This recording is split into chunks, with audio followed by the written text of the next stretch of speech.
Problemang legal, karapatan sa batas. Dito na, sa kakampi mo ang batas. Araw-araw, Lunes hanggang Biyernes, alas 5 ng hapon, oras at araw sa Pilipinas.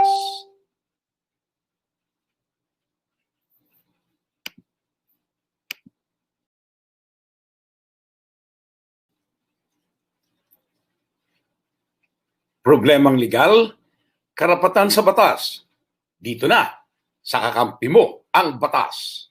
Araw-araw, Lunes hanggang Biyernes, alas 5 ng hapon, oras at araw sa Pilipinas.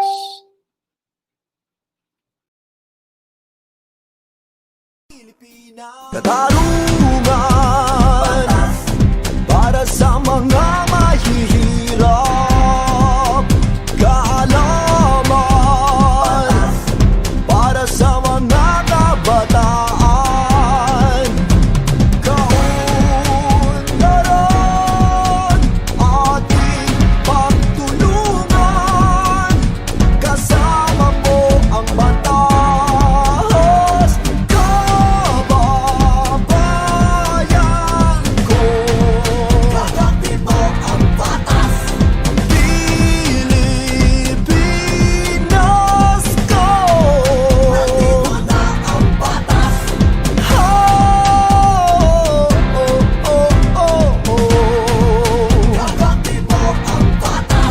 Kakampi mo ang batas. Nandito na ang batas. Huwag kang matatakot, kakampi mo ang batas. Layunin maglingkod lagi sa bayang Pilipinas. Katarungan para sa mga mahihirap, kaalaman para sa mga kabataan, kaunlaran ating pagtulungan, kasama mo ang batas, kababayan ko. Kakampi mo ang batas, Pilipinas ko. Nandito na ang batas, kababayan ko. Kakampi mo ang batas, Pilipinas ko. Nandito na ang batas, kababayan ko. Kakampi mo ang batas, Pilipinas ko. Nandito na ang batas.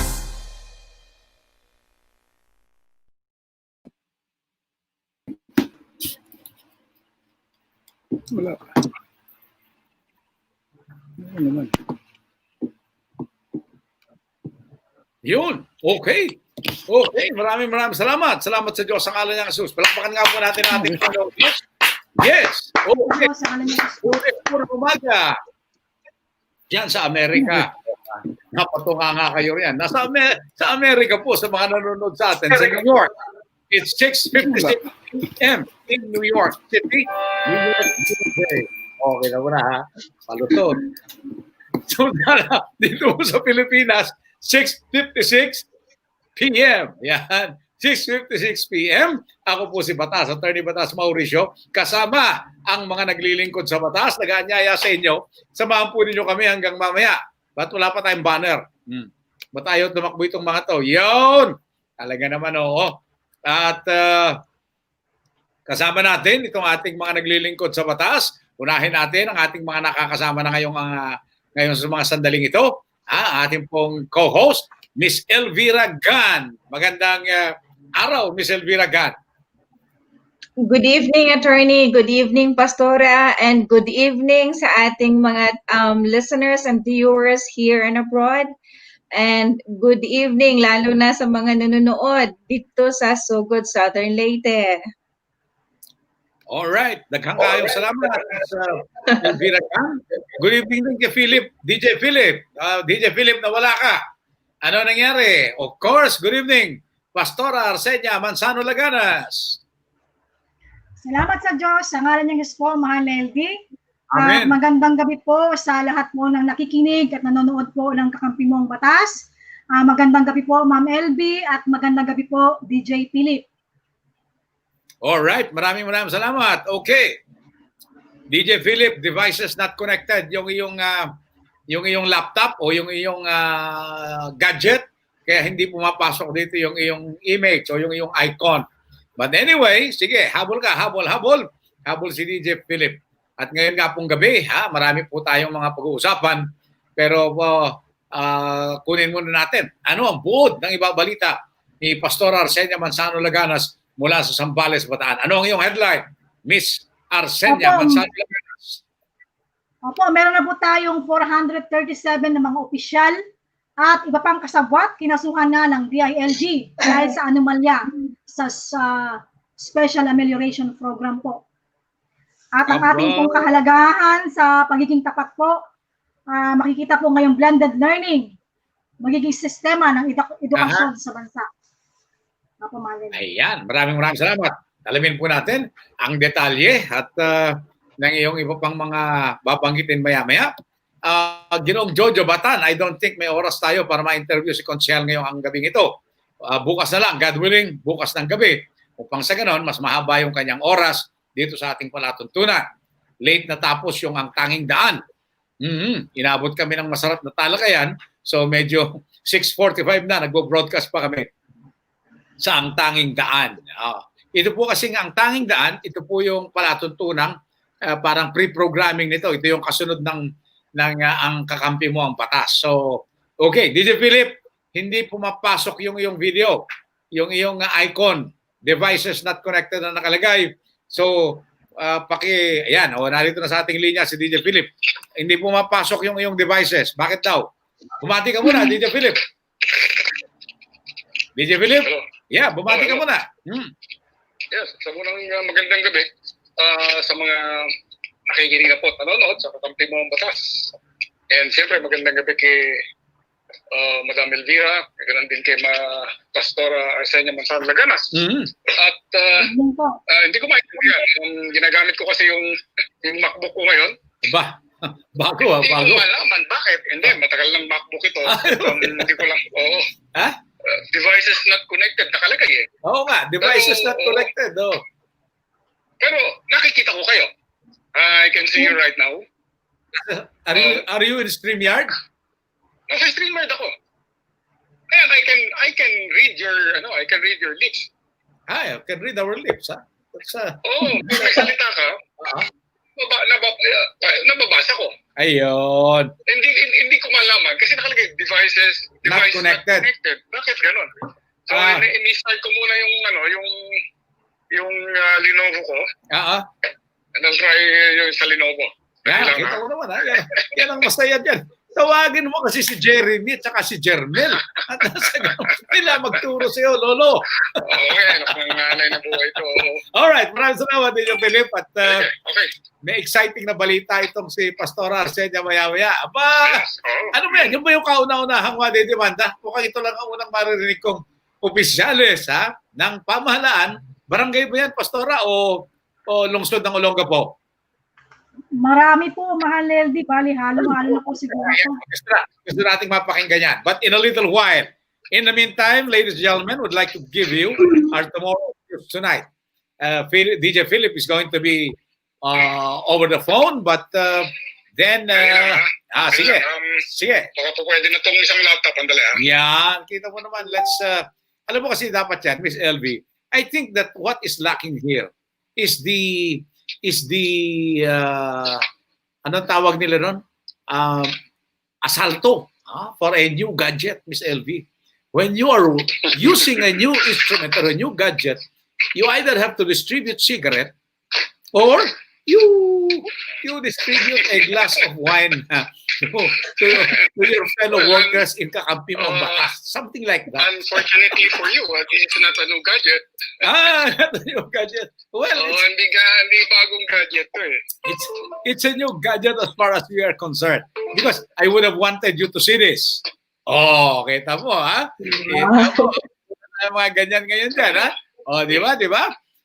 Now, we are going to transfer here in a little short while. Kung nakahanda ka na dyan, tell us if you're already Yes. yan. Serious? I'll certainly shout out. Di ba? Makikita mo yan, tomorrow's news tonight. Nandiyan tayo, nandiyan ang pagbabalita natin. Tamo naman to, pinaghirapan to, Miss LV. Pastor de Philip, pinaghirapan ng alwang gabi yan. Oo, alam mo, hinanap ko yan sa PowerPoint. Pwede pala rito sa Mac Air, ang MacBook, ang PowerPoint. Diba? Yun ang sinasabi na. So, in the meantime, okay, let's... One minute. 1 minute. Sige. 1 minute. Ito pa isa. May nagpapasikat lang yung computer ko eh. Kita mo yan? Meron daw, ayan, problemang legal. Kakampi mo ang batas. Nababasa niyo ba yung mga telepono? Masyado yatang maliliit yung telepono. Di ba? Ito pa isa. Tinig ng sambayanan. Bakit may tinig ng sambayanan? Kasi po gusto namin ipasok yung inyong mga binabanggit dito tungkol sa mga issue. Lahat sa mga balita namin. Anyayahan namin kayo. Please make your comment in the news content we're going to read you. Doon sa balitang babasahin ni Pastor Arcenia, make your comments. Okay? And we're going to flash them here one by one para mapag-usapan kahit papano. At you can share your opinion here. More particularly sa napakaraming issue. Okay? Lalo na yung issue, Miss LV, ng RevGov. Nadinig mo na ba yung RevGov na yan, Miss LV? But I don't want to spoil because this is one of the news items we have in the news for tonight. Now we have you here. All right, we have you here. I put you off. Ready? DJ Philip? Okay? Yes. All right. Okay. So, we are going to go to the segment known as Nagluloko itong mga gamit ko.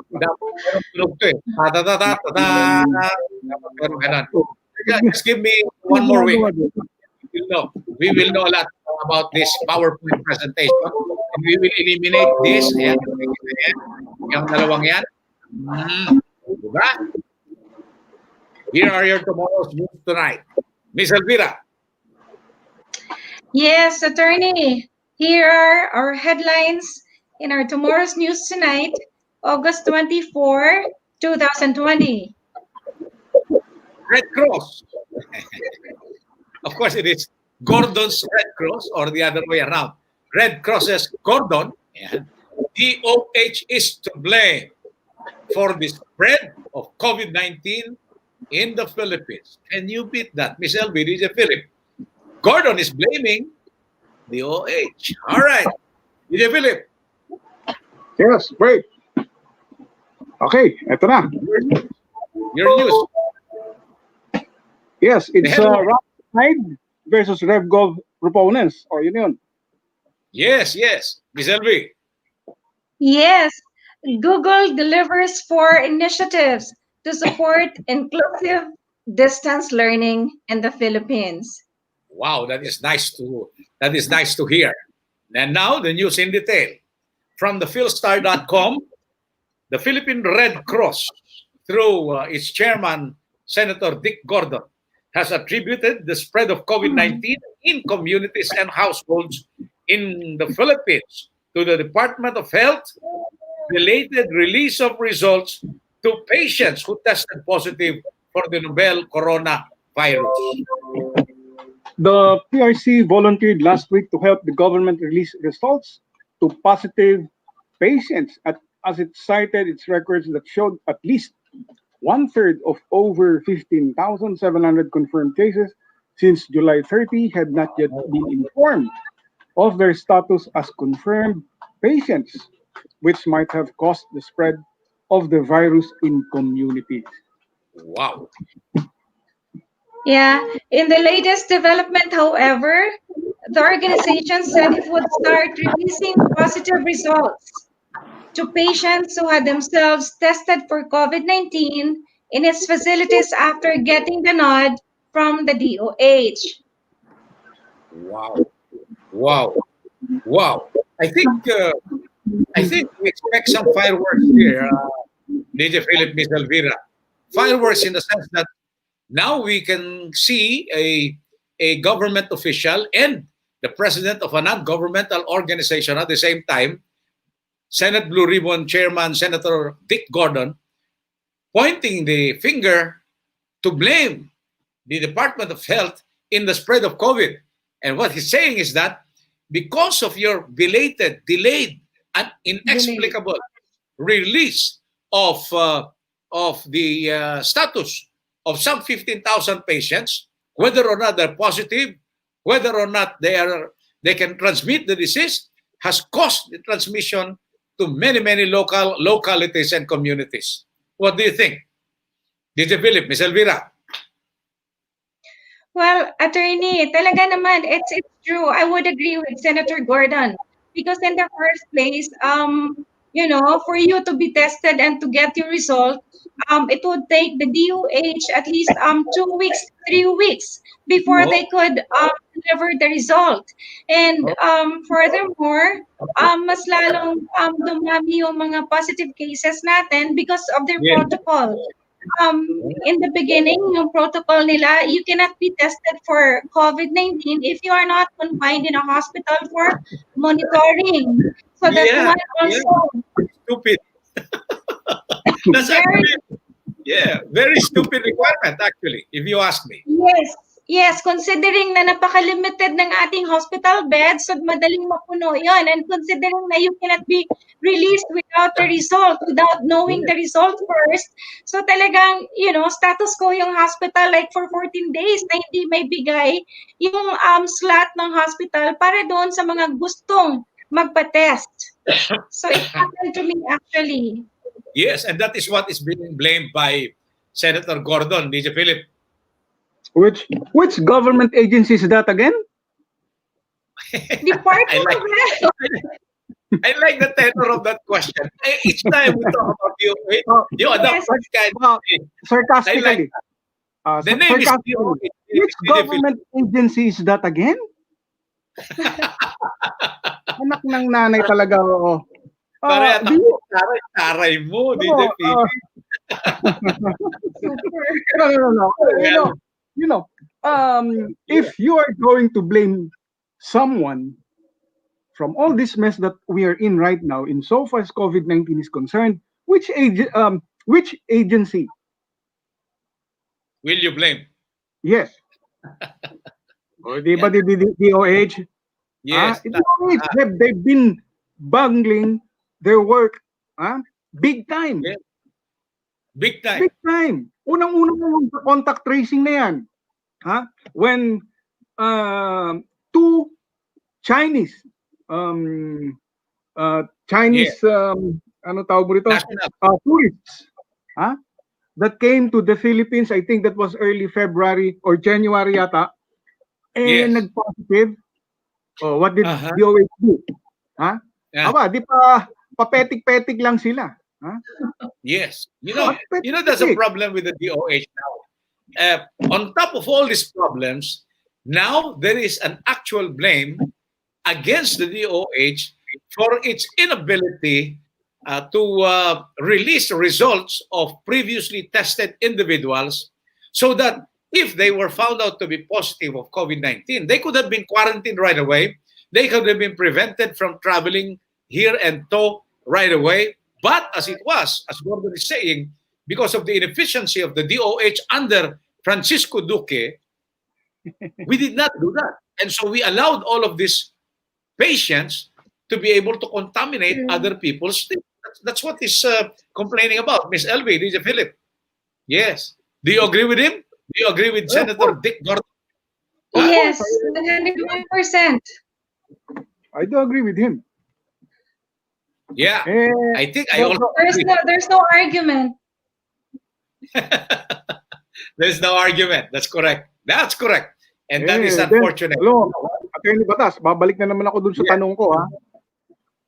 Yes. Ano ang meron? Ano ang meron si Duque at mukha yatang napakalakas. Ganun ba siya talaga kagaling? Ha? Ganun ba talaga siya kagaling? Ha? Na hindi siya pwedeng galingan? Despite of the fact that I think most of the senators, or all of them yata we're calling for his relief, for his ouster, for his resignation. Yes. What do you think, Ms. Elvira? I'm just puzzled talaga eh. I'm just really puzzled na bakit ganun katindi. Ha? Bakit hindi siya matanggal despite of the fact na napakarami nang humihingi sa kanyang pagbibitiw? Yeah. What do you think, Ms. Elvira?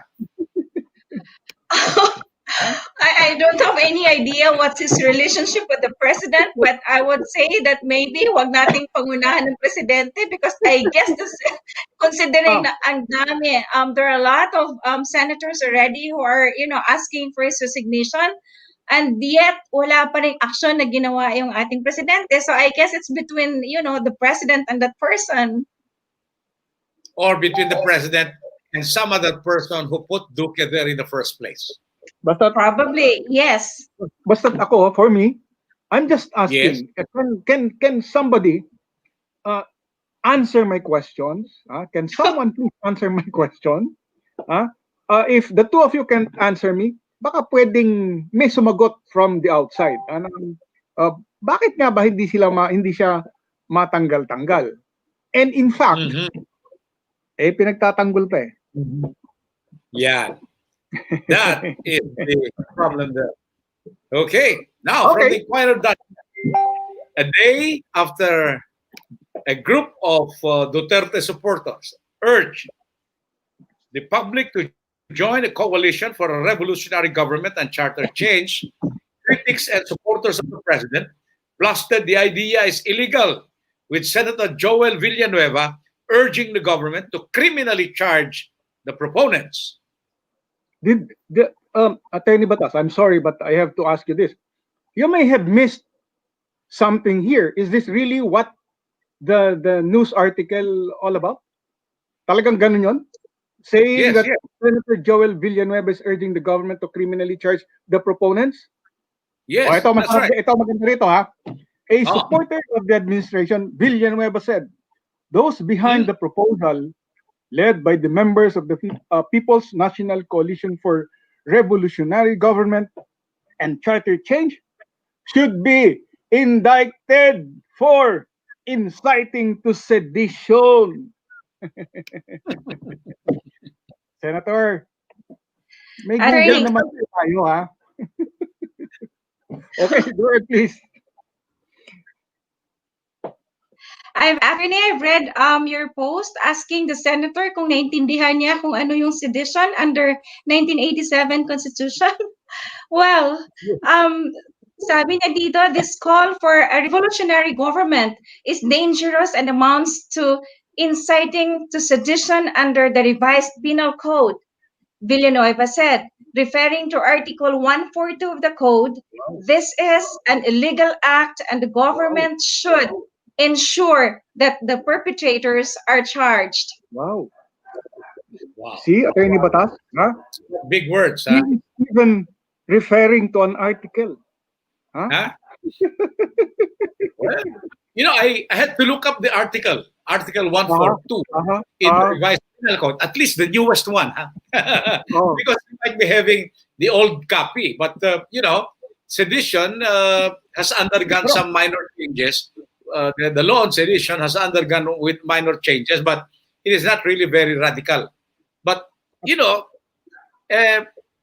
merely proposing a constitutional change so that a revolutionary government could be established is not sedition. It's not inciting to sedition. Huh? Yes? Attorney Batas? Yes, David Philip. Okay, I googled sedition, inciting to sedition. Okay. And this is what came out. Sabi niya rito, right? Sedition often includes subversion of a constitution and incitement of discontent toward or resistance against established authority. Yes. What these Yes. proponents are doing, Attorney Batas? Well, they're merely proposing first Kaya nga, quarter two. kaya nga. No, but you know, I really don't know why or how Joel Villanueva can say that. Number one, he's not a lawyer, so I can forgive him. Okay, so he does not really understand I'm sorry, Mr. Senator, but I don't think you understand the ramifications of the case of sedition. If you go back to the revised penal code, there is always a call for public uprising, taking up of arms publicly, supporting the proposal for a revolutionary government. That constitutes sedition. But when it is mere expression of an opinion or a desire, it is just a matter of free speech. It's just a matter of freedom of expression duly guaranteed under Article 3 of the 1987 Constitution. That is what you should always think about. Number 3, Cory Aquino in 1986 put up a revolutionary government, and every one of us, including you, Senator Joel Villanueva, didn't say anything about it. Yeah, you and your group, I'm sorry for this, you and your group even supported the establishment of a revolutionary government by your big silence at that time. See? So, if we are having a revolutionary government now, it is only because somebody somewhere in the past, somewhere in time, already did it in this country of ours. And when it was allowed, nobody contested it, nobody questioned it. It is now a part of our legal and judicial system. There is a president, not the president in Malacanang, but president meaning support in what happened in the past. I think we all know what president means, okay? Right. So meron pala nung una pa ginawa ni Cory Aquino. So bakit tayo nagngingyaw-ngyaw ngayon? If this was done by Cory Aquino, it is okay. Now it is being done by Duterte. It is not okay? Come on. Grabe naman kayo dong. O, di ba? What do you think? Sensya na kayo. This is a matter of... Huh? Yeah. Yun yung problema ni Joel. I think mag-aral po muna kayo ng College of Law so that you'll have a deeper understanding of this. And one more thing, well, RevGov would always involve the consent, the permission of the police, the military, the people, and whatever foreign backing you may have. We absent all of this, there is no RevGov. There's just hot air coming out from their system, as a matter of fact. But I am for RevGov. Baka masidison tayo rito. I am for RevGov. I am for RevGov. Why? The Constitution of 1987 is deadly rotten from the very start. It is a constitution that was produced out of hate and revenge, out of political vendetta by the Aquino government, by the president at that time. The president was being lionized as the icon of democracy. Knock, knock, knock. O, di ba? Kung titignan mo yung Constitution na yan, sorry ha, wala akong kabilib-bilib dyan sa 1987 Constitution na yan because of the many flaws in that Constitution.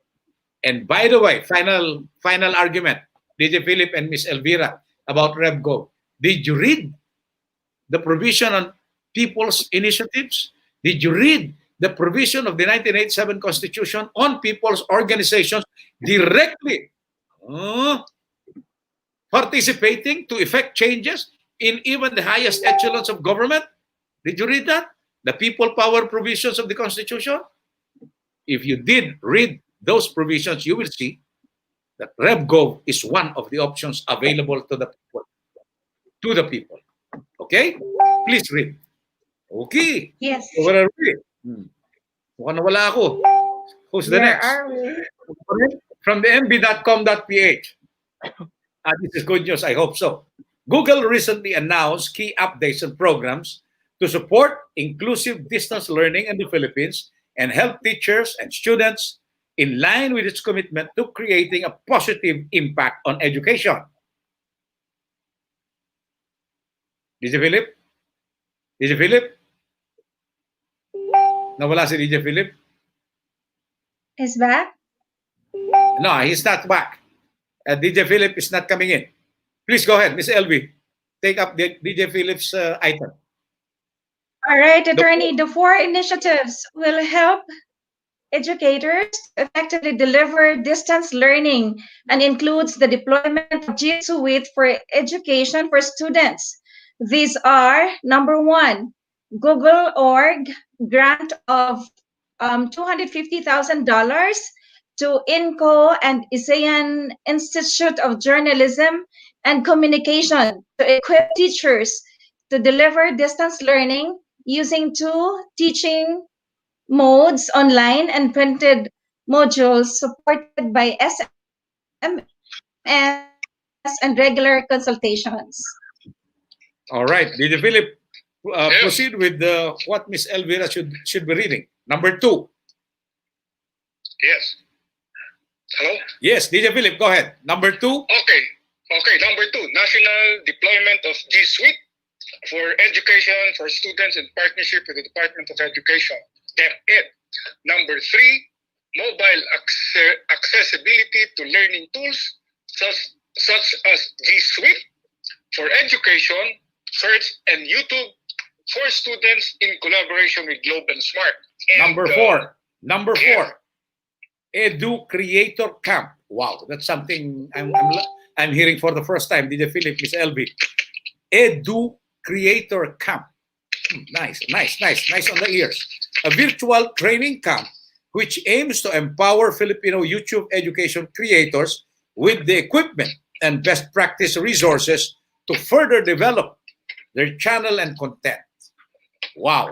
You know, I really don't know, but I wanted to share with us what Attorney Lenny has been writing about this online distance learning. Did you see his post, I think today or yesterday, DJ Philip, about it is actually a takeoff from a Rappler story about two very young sisters, I think siblings, who they were reported as needing to get out of their house to be able to get a good signal in their internet. Otherwise, they wouldn't be able to avail of the online internet distance learning.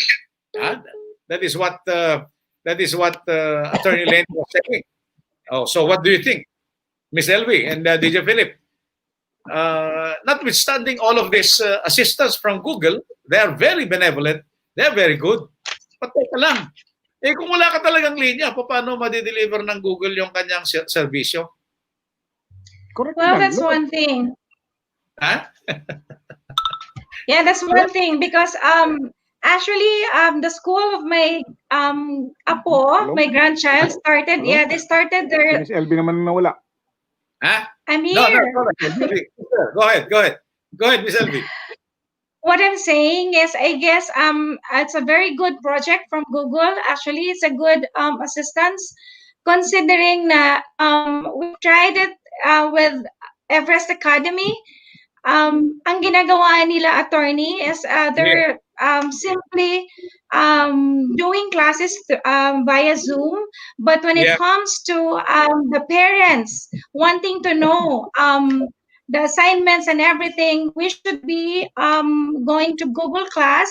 So nandoon na lahat yun. So malaking bagay talaga. Yes.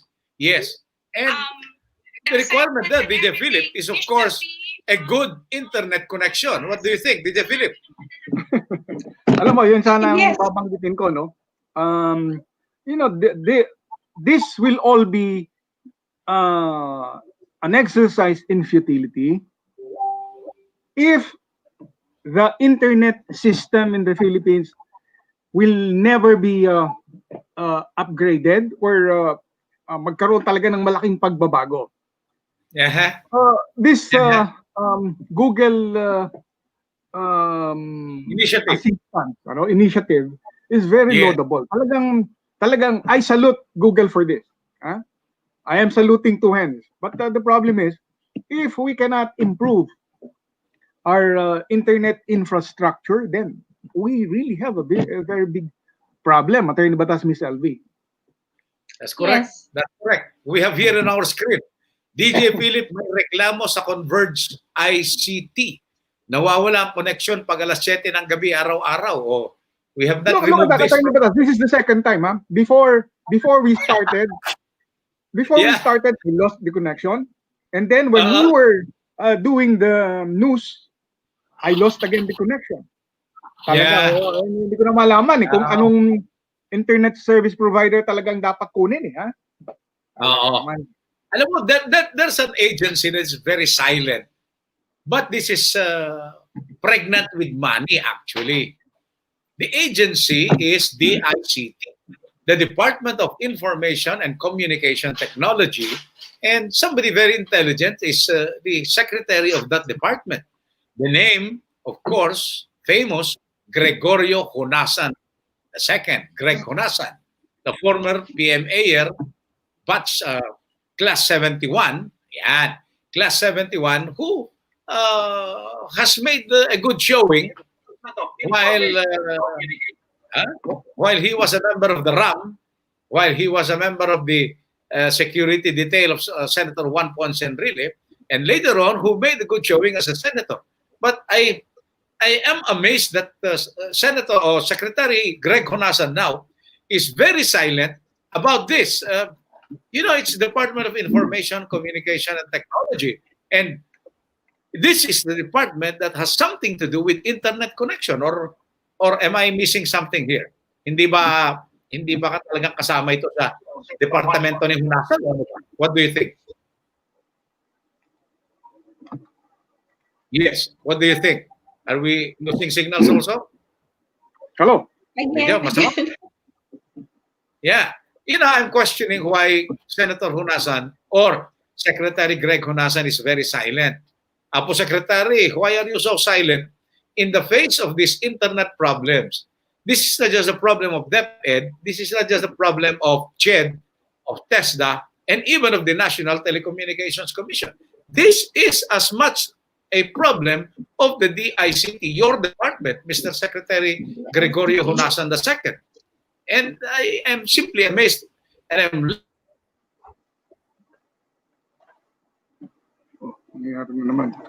Nawala na naman.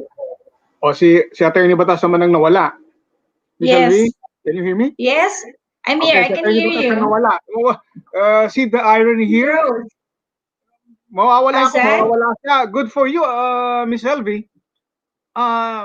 Mukhang stable ang internet service provider mo. I'm using the internet of my phone. Actually, naka-hotspot ako because I don't have a stable internet over here also. Wow. Baka naman pwede mong i-share sa amin kung ano yung provider mong yan. Smart. Smart? Uy. Oh. Smart, talagang medyo malaking problema, Miss Elvie, especially for yung mga internet broadcast talaga. If your signal is not really good, then talong-talo kayo doon sa mga malalakasang signal, or say for example yung mga radio stations or TV stations. If your signal is something like this, malaking problema. Kung ako nanonood, medyo maasar ako dun sa pinanonood ko. Exactly. Yeah. That's why while attorney is not here yet, we'll just continue discussing with regards to this internet until he comes back. Yes. But I heard, Miss Elvie, na I think the third telco player has been given a franchise for 25 years. Ito yung Dito Telecommunications yata, which I believe is owned by that very young billionaire from Davao, si Ginoong Dennis Uy ba yun? Oh. Yeah, yeah. So they were given already a franchise, and hopefully they will be in operation by next year now, so that if we don't have any other alternative or any other option, malaking problema talaga sa atin. If Exactly. Oo, if these two telcos right now cannot really improve their services, malaking problema sa kanila yan. And dito will surely gobble up their yung mga subscribers nila. Kasi I for one is already waiting for that. If the signal is good, the service is good, then I might as well go there, sa third telco na yan. Of course, but DJ Philip, going back to the importance of this internet, especially to the online learning ngayon that we are implementing in this country, Yeah. malalaman natin yan that will be put to a test this coming October because that's officially the start of the classes for I think the public. Yes, definitely, Mr. LB. The problem that I can foresee there is that the airwaves or the internet traffic will surely be kumbaga magkakaroon ng tinatawag na pandemonium diyan eh. You can just imagine millions of people, millions of students connecting to the internet, talaga namang magkakaroon ng logjam diyan. Yeah. Oh. Well, anyway, I'm back. As Arnold Schwarzenegger would say, I'm back. So, it's not only converged. It's all right. Let's go ahead and discuss because we have to really continue with the program, whoever is there right now.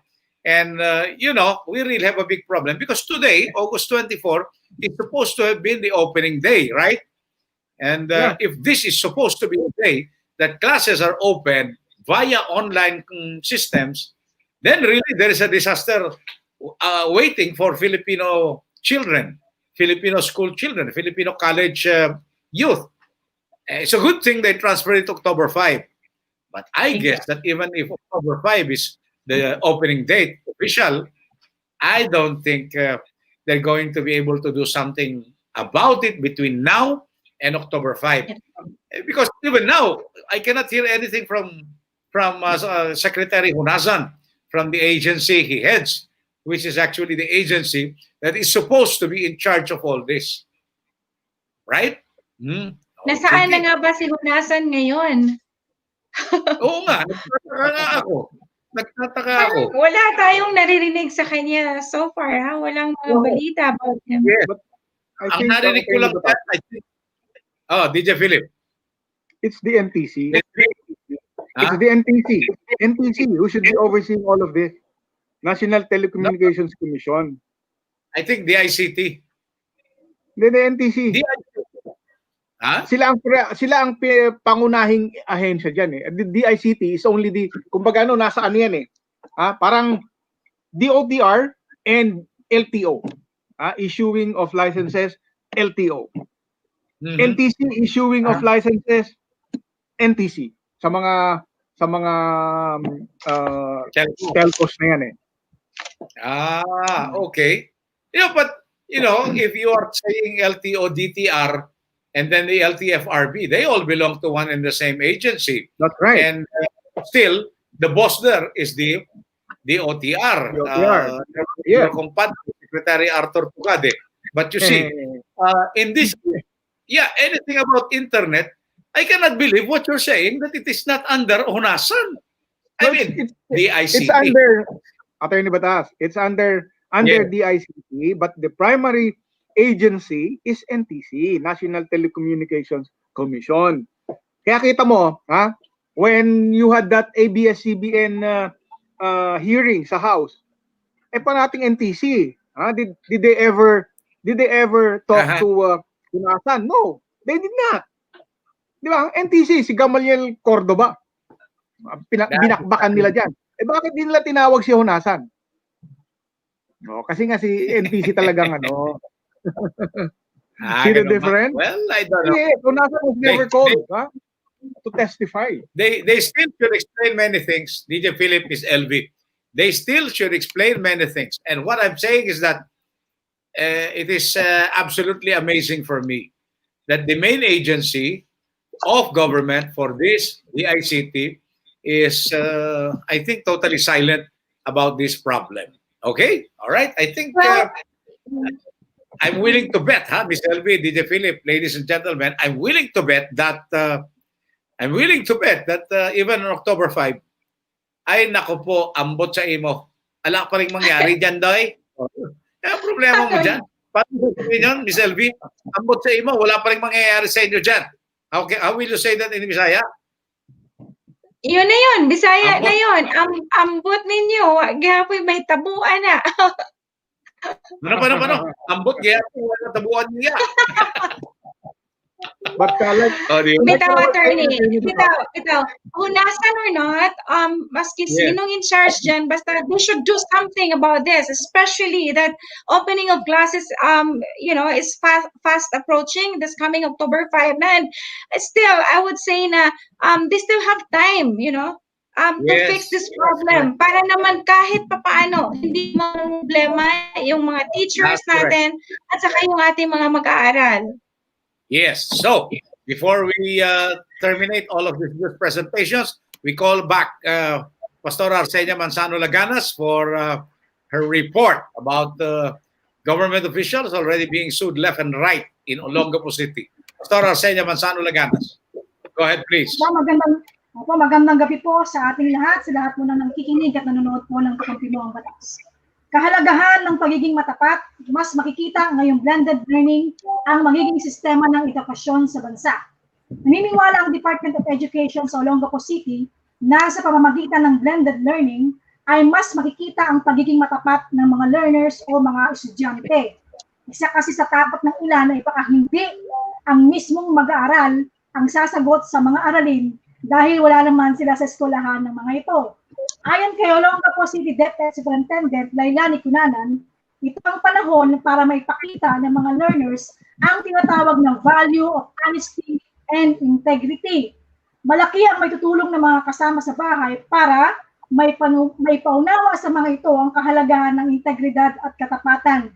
Dagdag ni Cunanan, nagtitiwala ang Department of Education sa mga magulang at iba pang kasama sa bahay at bibigyan ng pagkakataon ng mga bata matuto sa kanilang magiging aralin na sila lamang ang mag-aaral. With regards naman po sa ating usapang SAP, 437 na mga opisyal at iba pang kasabwat pinasuhan ng DILG dahil sa anomalya sa SAP. Nahaharap sa kasong kriminal ang 437 local elected, appointed public officials at mga kasabwat na mga ito dahil sa issue ng anomalya na payout ng Social Amelioration Program. Ayon kay DILG Secretary Eduardo Año, puspusan ang pagsasampa ng kaso sa mga tiwaling opisyal at kasabwat ng mga ito. Mula sa nasabing bilang, 203 umano dito ay elected public officials na kinabibilangan ng municipal, mayor city, municipal councilors, barangay captains, barangay kagawads, SK chairman at SK councilors. 102 ay barangay at city personnel, kabilang ang barangay secretaries, barangay treasurers, barangay health workers, homeowners association officers, purok leaders, city municipal social welfare and development officer, sub-enumerators, daycare teachers, habang ang natitirang 132 ay mga civilian co-conspirators. Dagdag pa ng opisyal na karamihan sa naisampang kaso ay may kinalaman sa paglabag sa Republic Act number 3019 Anti-Graft Practices Act o RA 11469 or Bayanihan Act at RA 1133 or Law on Reporting of Communicable Diseases. So tanong po, Mahal Eldy, tama po ba na pinopost sa social media ang mga reklamo sa isang opisyal? Ano po ba ang dapat gawin kung may reklamo? Well, kung may reklamo, yan ay naisampa na sa kinaukulang ahensya na mag-iimbestiga. Yung pagsasampa ng kaso ay pinapahintulutang mailabas sa mga dyaryo, sa mga radyo at sa mga telebisyon at kahit pa sa social media. Kasi yan ay bahagi ng tinatawag na karapatan sa pag-uulat, na freedom of the press, na mag-ulat ng mga pangyayari. Pero pagkatapos na maiulat yan, technically, hindi na pwede pang pag-usapan yung mga kasong naisampa na laban sa mga opisyales. So, we make a difference We make a distinction. Kung ang kaso, ipa-file pa lamang, pwedeng pag-usapan ng pag-usapan kung may kasalanan o wala. Pero pagka ito ay na-file na, ang tanging may susulat lamang yung pagkaka-file, wala nang pwedeng magsalita pa tungkol sa guilt or innocence ng sino mang sangkot sapagkat tatawagin na yung sub-judice. Ibig sabihin, papasok sa sub-judice rule. Anumang nasa mga hukuman o nasa ahensya na magpapasya sa mga kaso, hindi na po pwedeng pinag-uusapan kung sino guilty, sino ang inosente. Okay. Mala Pastor Arsenio Manzano Laganas, may dagdag na tanong po kayo? Opo, ano po ba yung proseso ng pagreklamo, Mahal Lady? Dediretso po pa sa DILG or paano po ang magiging proseso? Well, actually po, pwede po sa DILG, sa tinatawag lang disciplining authority. Okay? Pagka po ganyan, sa DILG, pinail ng mga local government units yung kanilang mga kaso, ang kasong yan ay administratibo. Ibig sabihin, para pa masuspindi, o di kaya matanggal sa tungkulin. Nakalagay po yan sa Republic Act 7160, Local Government Code of 1991. It is only the disciplining authority which has jurisdiction to investigate and later on impose sanctions depending on the evidence presented by the parties. Yung po yung depende sa ebidensya. Pero pagka gusto nating kasong kriminal, sa piskalya po mag-file at kung medyo mataas po yung opisyal, sa ombudsman. Ombudsman. Ganun po dapat ang kaso dyan. Okay? Right. Maraming salamat po. Isa na lang Right. po. Isa na lang. Sige po. Ano ba isa? Tanong po. Halimbawa po, Mahal Lady, isa buong ebidensya po ba yung halimbawa may makinuhanan po sila sa social media, pinost po nila yung mga evidence, dagdag din po ito sa mga ebidensyang ipa-file nila po sa kaso? Pwede po yun kasi meron pong mga desisyon ng Korte Suprema ang sasabi na ang anumang inilabas sa media, radyo, TV, dyaryo at kasama na ngayon ang social media na may kinalaman sa isang krimen, pwedeng gamitin bilang katibayan basta as long as napapatunayang genuine, napapatunayang tunay at totoo yung pong inilabas sa radyo, sa television, sa dyaryo o sa social media. In other words, there must be a process of authentication of the media report. Ganun po yun. Kailangang magkaroon ng pagpapatibay na yung iniulat siya nga ang tunay na pangyayari. Okay? Salamat po, Mahal Pastora. Salamat po, Mahal LD, at salamat po sa lahat ng mga nanonood, nakinig ng Kakampi mo Batas. Ako po si Arsenio Manzano Laganas, correspondent ng Kakampi mo ang Batas. Maraming salamat, Kakampi mo ang Batas. Okay. Maraming salamat po, Mahal Pastora. Sige, medyo sumasaya ang pag-uulat ng Mahal Pastora. Ha? Okay, sandali lang. Pasyalan natin itong mga DJ Philip, itong tinig ng sambayanan. Basahin natin itong mga naglalabasan dito sa ating linya at magbigyan natin. Ha? Ito, maraming salamat. Sherwin Marcowi, maraming salamat. Ito pa isa. Good evening everyone, sabi ni Maris. Nagiging regular si Maris, ang amiga ni Madam LV. O ano naman to, Madam LV? From Dionra, sabi niya, good evening po, Attorney Batas Milanium, Lazo Mauricio Jr. at DJ Philip Mauricio at Ma'am Elvira Gan. Good evening po. Dito. Natawag sa Milanyo na pangalan, ha?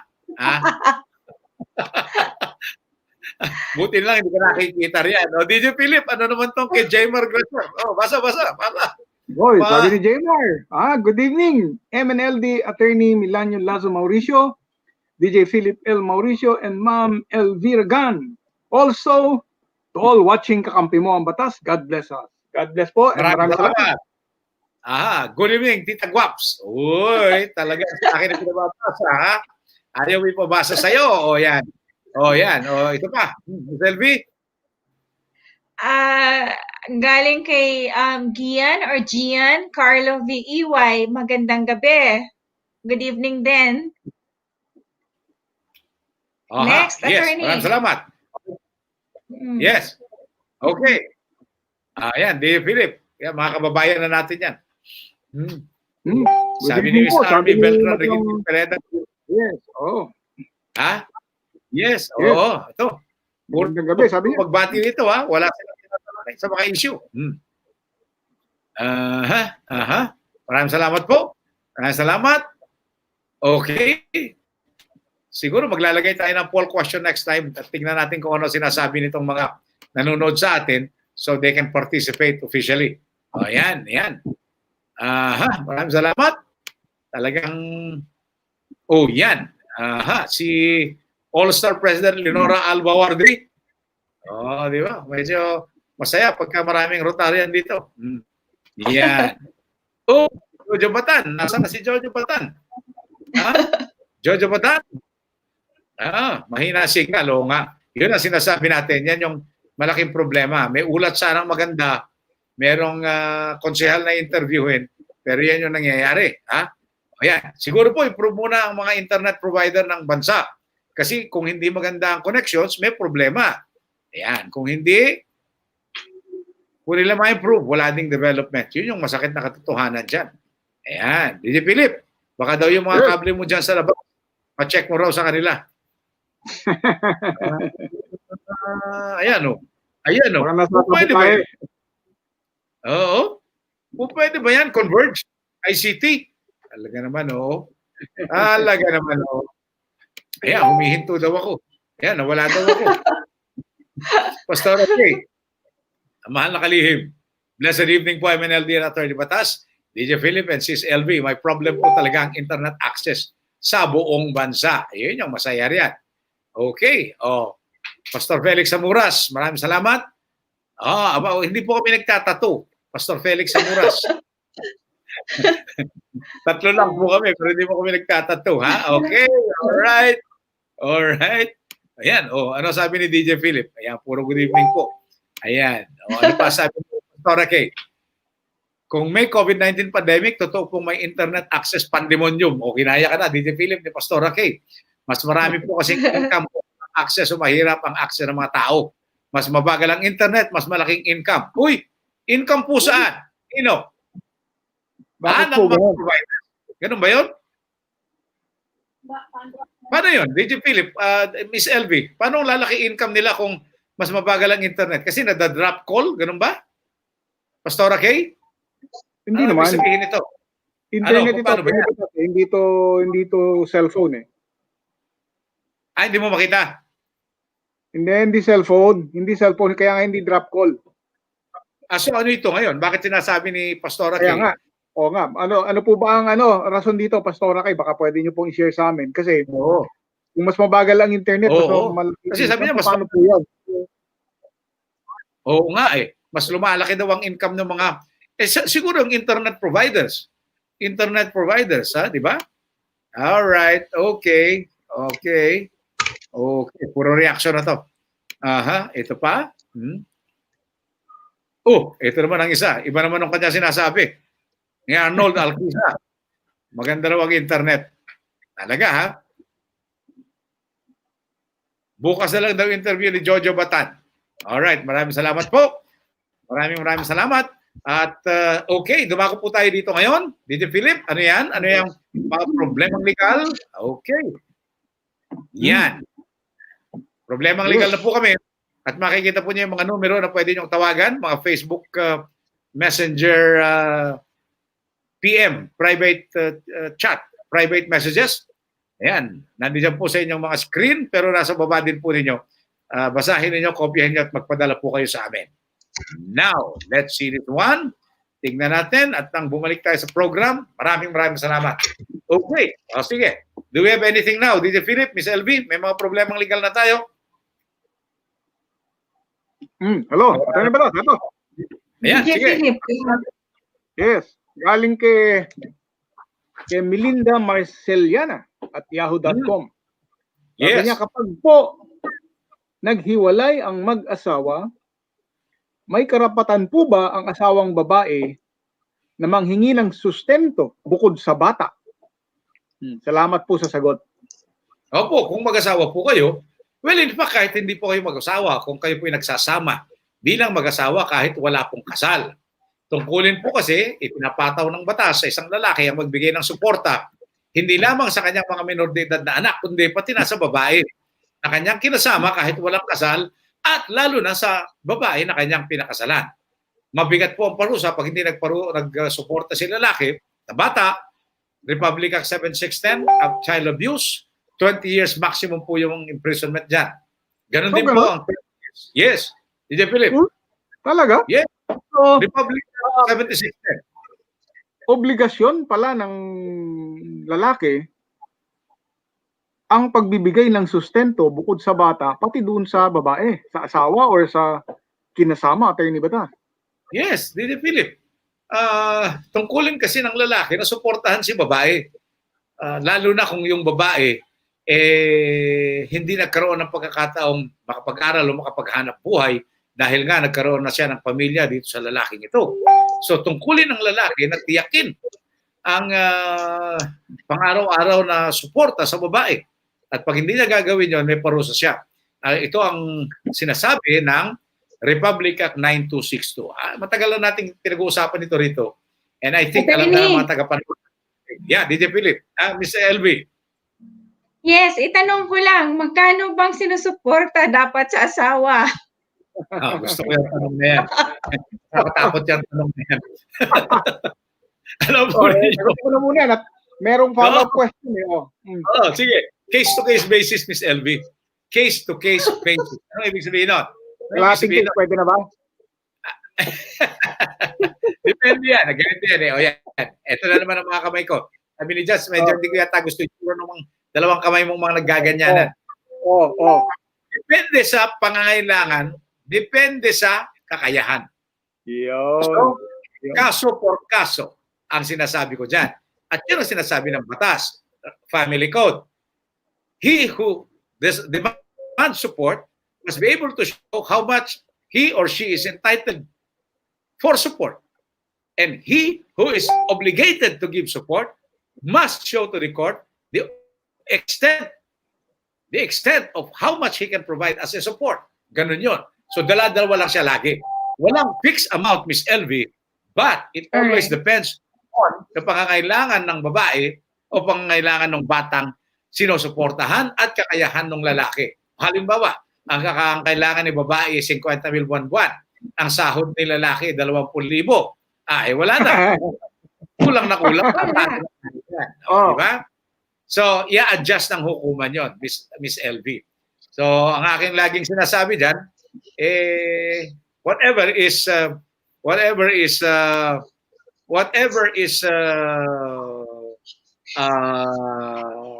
reasonable under the premises and under the circumstances, para lang sa ganon, hindi magkaroon ng problema. Kasi kung hindi, DJ Philip, Miss LV, may problema tayo dyan, di ba? Okay, so tingnan natin. Now, DJ Philip, ano yung follow-up question mo dyan? Yes. Sabi niya rito, paano po kung may kinakasama ng iba yung babae? Ibang usapan na yan. Kailangan pa rin bang sustentuhan daw? Yes, magandang tanong yan. Tingnan natin kung anong reaction ni Miss LV. Okay ka na, Miss LV? Alright. Alam mo, kung nag-asawa na siya, wala na siyang sustento. Kasi nung nag-asawa siya, tinigil niya yung kanyang tungkulin na makahingi pa ng sustento sa lalaki. Ibig sabihin, sandali lang. Sandali lang, alanganin namang ibang lalaki na ang iyong kinakasama at pinaglilingkuran. Ako pa rin yung iyong hahabulin. What if? Attorney, what if boyfriend lang, hindi niya naging asawa? Kahit na boyfriend lang, ganun pa rin yun. Pag napatunayan niya asawa, o yung hinihingan na, I like that laugh. I like that. You know, kahit boyfriend lang. Because pag nag-boyfriend na yan, ang ibig sabihin nun, the woman has already removed herself from the obligation, from the husband's duty to support her. Kahit hindi kinakasama. Merong mga sumasagot sa akin dito. Sandali lang. Gusto nyo, marap din kayo sa camera para makapagpayo din kayo. Alright. Diba? Sige. So, yes. DJ Philip, yung follow-up question mo bago pumasok si Miss LV? Yes. Ayun. So, maski na boyfriend lang pala, Attorney Batas, hindi sila nagsasama. Yes. Basta boyfriend lang. Yes. Yung babae. So, yes. wala na palang obligasyon. Correct. Wala na obligasyon yung lalaki na suportahan pa siya. Correct. Tama yon. Tama yon, DJ Philip. And in the same manner, kahit boyfriend lang, girlfriend lang sila, Lalo na kung yung boyfriend-girlfriend relationship has progressed into not just mere dating anymore, but as cohabiting. Pero boyfriend-girlfriend lang sila. May tungkulin na sila lalaki magbigay ng suporta doon sa babae. Ngayon, kung naanakan pa ni lalaki si babae na kanyang girlfriend, naku po, lalo nang may dagdag na obligasyon. Pagka ganon, ang payo natin dyan, Miss LV, DJ Philip, mga kababayan, demandahin na lang ni babae si lalaki, lalo na kung wala siyang maibigay, pakulong na lang niya. Ganon yun. Para makikipag-reto, kahit anong himas ang gagawin ng lalaki sa iyo, ganon na lang. Di ba? Right. Sige, one more question. I think we can go for one. DJ Philip.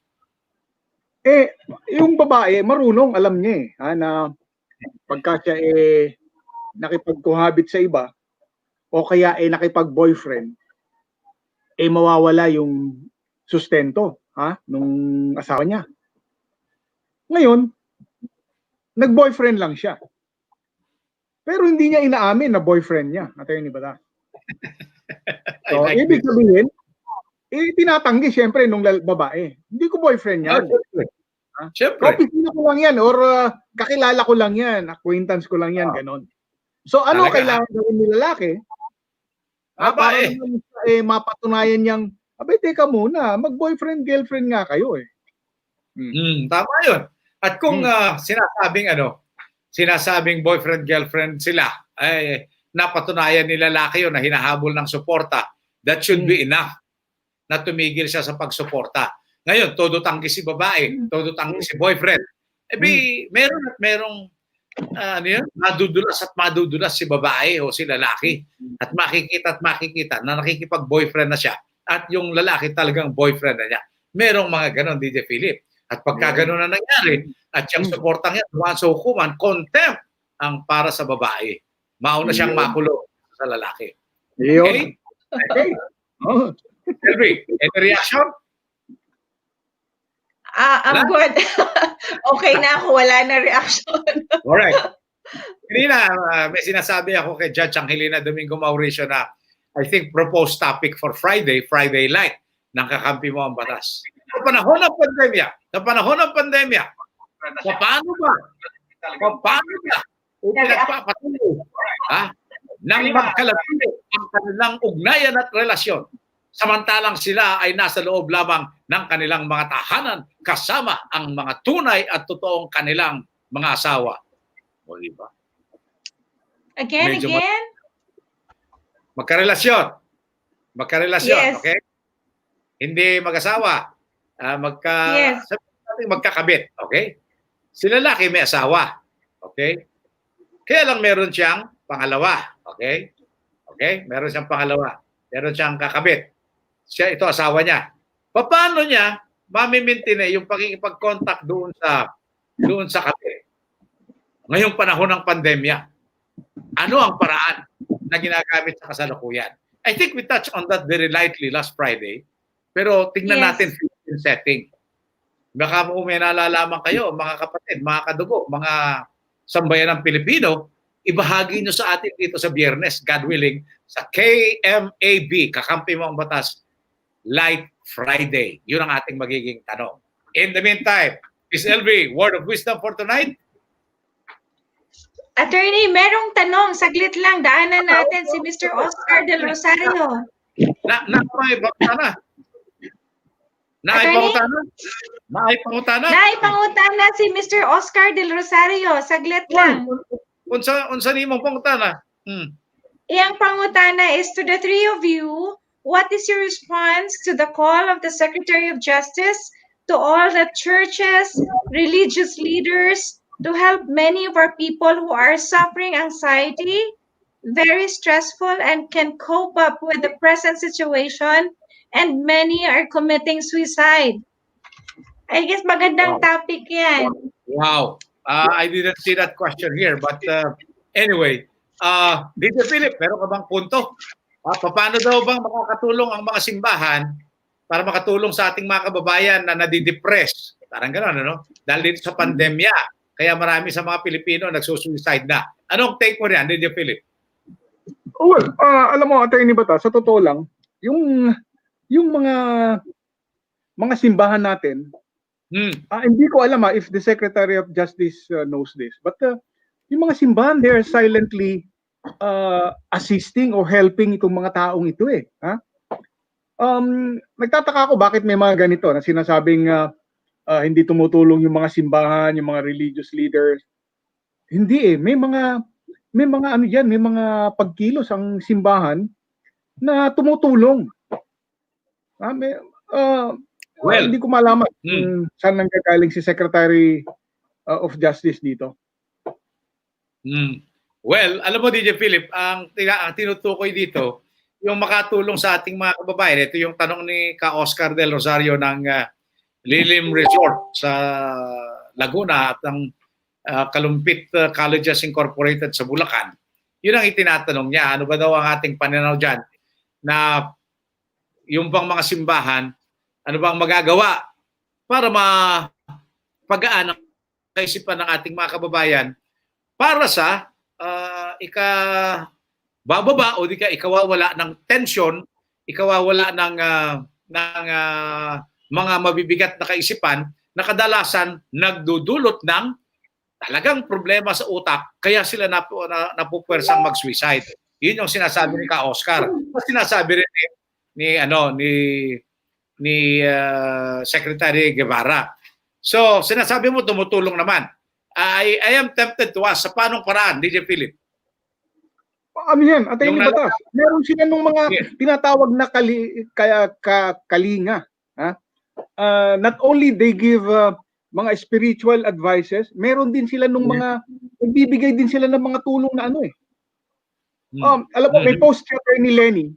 If I remember right, Attorney Lenny has a post. Parang may sinagot siya ng isang grupo na nasaan daw yung mga simbahan, specifically Katoliko, simbahan ng Katoliko, at hindi sila naririnig or walang nababalitaan sa kanila na tumutulong. Of course, they are the church. And they don't need, hindi nila kailangan na ipa-media pa yan na tumutulong sila. It's not their, in their character eh, na ito tumutulong kami, ipapa-media mo. No. Hindi ganun ang simbahan. All right. Okay. Miss Elvie, what do you think? Attorney, take ko lang dyan is if it's true that there are a lot of people that are affected because of this pandemic who are committing suicide, all the more that we should, extend our helping hand, not only people from the churches, but tayo mismo, kung sino man yung alam natin na nadidepress ngayon, we should be offering advices, or we should be at least making ourselves available to these people by listening to them. I guess that's what's important at this point. Well, before we go with what Pastora Kay is saying here, as far as the Kaoka, as far as the Children of God, Bloodkin of the Christ Church is concerned, ang simbahang anak ng Diyos kadungo ni Kristo, na hindi man dapat ako po yung obispo sa kasalukuyan, by the grace of God, and only by the grace of God and by His permission and goodwill, that I head this church at this point. What we're trying to do is we have a program every day. Opo, we have a program every day and we call it Ang Tanging Daan, the soul path. Towards what? Lighter mental problems, lighter approaches to life. And it is lighter because everything in this world, Kaoka, Secretary of Justice Maynardo Guevara, is supernatural. Marami ang many would smirk at the mere mention of a supernatural approach to the problems we have here. But even our mere presence here is supernatural. Ms. Elvie, DJ Philip, ladies and gentlemen of the world. What do I mean by that? Kaya tayo narito, supernatural power eh. Ang Panginoong Diyos, wala sa rito. Ang natural sa atin itong daigdig. But na-create tayo rito. Nakita niyo ba kung paano yung daigdig pagka po kayo nasa spaceship daw? May mga nakikita nating documentaries. Nakabitin yung daigdig. Walang sinulid na nakatali sa kanya. Walang lubid. Walang kawal na nakatali. Pero, nandun siya sa espasyo. What do I mean by all this? Kailangan po natin maintindihan. And that is what we're trying to explain dito sa Ang Tanging Daan.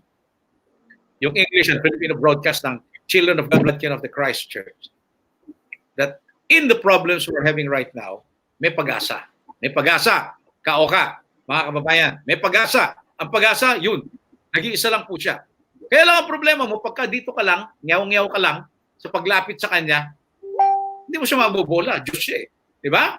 Yung pananampalataya sa puso, wala sa puso, hindi pakikinggan ng Diyos. So anong dapat gawin? Pag-aralan po natin. Katulad ng nag-aaral tayo ng teaching, nag-aaral ng psychology and everything else, every other subject. Pag-aralan natin, sino ba ang Diyos? Ano ba ang kanyang nais? Ano ba ang kanyang gusto? Bakit tayo narito? Marami magsasabing kalokohan lang yan. Hindi po. The big problems of this world brought about by our refusal to acknowledge that we are living in supernatural times. That only a supernatural, supreme being can remedy. At yun po yung ginagawa namin. Maybe if you permit me, I will send you some of the broadcasts we have, especially yung Sunday broadcast, Kaoka, and maybe you can take a look at the broadcast we're having para nang sa ganun makita po ninyo na po kayo nakiti kagad ako. Makita po ninyo that it's worth spending your time on, and it's worth spending your participating in the work of proclaiming and saving souls, not just for heaven, but for people while they are still living here on earth. Yun po yung amin. And with that, Miss LV, what is your word of wisdom? Well, attorney, your words of wisdom for tonight came from Marcus Aurelius, a Roman emperor who's best known for his intellectual pursuits. He said, "When you arise in the morning, think of what a precious privilege it is to be alive, to breathe, to think, to enjoy, and to love."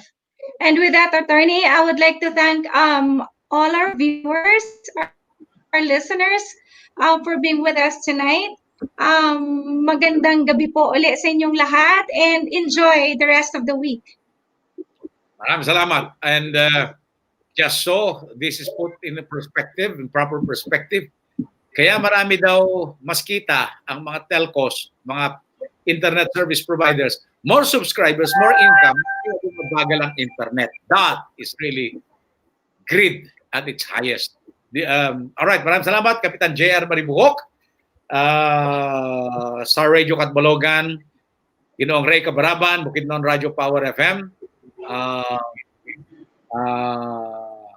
Pastor Felix Samuras and Pastora Ching Samuras of 95.5 JFM, Ginoong Ray Cabaraban ng Bukidnon Radio Power FM, Joy Lintuan of DXMJ 90.3 Sunrise News FM, and of course Stanley Yu of Coron Cable Channels and Calamianes Islands Cable Channels for showing this cable broadcast likewise. All right, okay.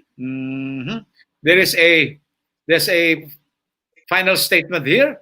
Sabi po niya, people gravitate toward offing oneself when he loses hope. Churches should lead people toward enlightenment. Lead them toward the truth that even in these times, God is in control and that all of us can rely on His protection. Amen. Thank you, Pastor Matt. Thank you, Pastor Matt. Thank you, Pastora Kay. Ayan. We need to bring God's presence, being the light, to this dark, fallen world. Maraming salamat po. All right. Salamat, Miss Elby. Salamat, Pastora Arsenia Manzano Laganas. And salamat sa mga nag-post. Salamat ka, Oca del Rosario and your Lilium Resort and your Kalumpit Capital Colleges. Maraming salamat po sa inyo. And thank you for everyone else who participated in tonight's discussions. Maraming salamat. Salamat, Dito Philip Mauricio. Salamat sa Diyos, pangalan niya Jesus. Amen. Maraming salamat, Attorney Batas Mauricio and Miss LV Gan. Ito na po ang ating mensaheng pang-inspirasyon sa gabi ito na galing sa Psalm 42:8. But each day the Lord pours His unfailing love upon me. Amen. And through each night I sing His songs, praying to God who gives me life. Nawa ang pag-ibig ni Yahweh ay mahayag araw-araw. Gabi-gabi siya naway purihin ko at awitan. Amen. Dadalangin ako sa Diyos na sa aki bumubuhay. Yan po ang ating mensaheng pang-inspirasyon sa gabi nito. At lumipas na naman ang isang oras ng pagliliwanag at pagtatalakay ng mga batas at mga kaganapan sa nakalipas na 24 oras sa tayo pansamantalang mamaalam at kung papahintulutan ng po may kapal, magbabalik ang Kakampi Mong Batas para sa pagpapatuloy ng serbisyong legal. Sa lahat po ng nakinig at nanood sa Star Radio Katbalogan, sa Bukidnon Radio Power FM, sa Radyo Dabang sa Carmen Cotabato, sa JFM sa Dangkagan Bukidnon, sa DXM JFM Sunrise News sa Sumilaw Bukidnon, sa YouTube at ganun din po sa Facebook Live. Maraming salamat, magandang gabi po. Sa ngalan ni Atty. Batas Mauricio, ni Judge Angelina Domingo Mauricio, ni Atty. Lenny Mauricio, ni Atty. Erin Phoenix, ni Atty. Marisa Mauricio Panotes, at ni Atty. Maria Luisa Domingo Mauricio. Ay, get well soon, ha? Louis, na nagpapaalala. Okay. Ang COVID-19 ay nandyan pa rin, kaya't maging maingat tayo at para tayong humingi ng awa. Pagpapalat kaligtasan sa lahat ng anumang sakuna, lalo na sa COVID-19, mula sa ating Panginoong Heso Kristo. Muli, ito po ang kakampi mo, ang Batas. Maraming salamat, DJ Philip. Maraming salamat, Miss Elvie. Problemang legal, karapatan sa batas. Dito na, sa kakampi mo, ang batas. Araw-araw, Lunes hanggang Biyernes, alas 5 ng hapon, oras at araw sa Pilipinas.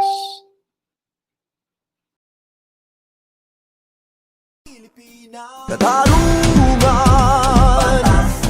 para sa mga mahihirap, kaalaman para sa mga kabataan, kaunlaran ating pagtulungan, kasama mo ang batas, kababayan ko. Kakampi mo ang batas, Pilipinas ko. Nandito na ang batas. Kakampi mo ang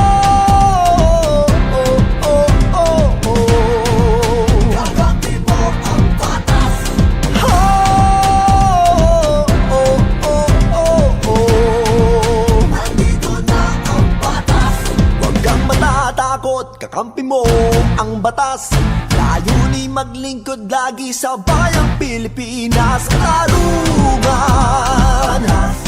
para sa mga mahihirap, kaalaman para sa mga kabataan.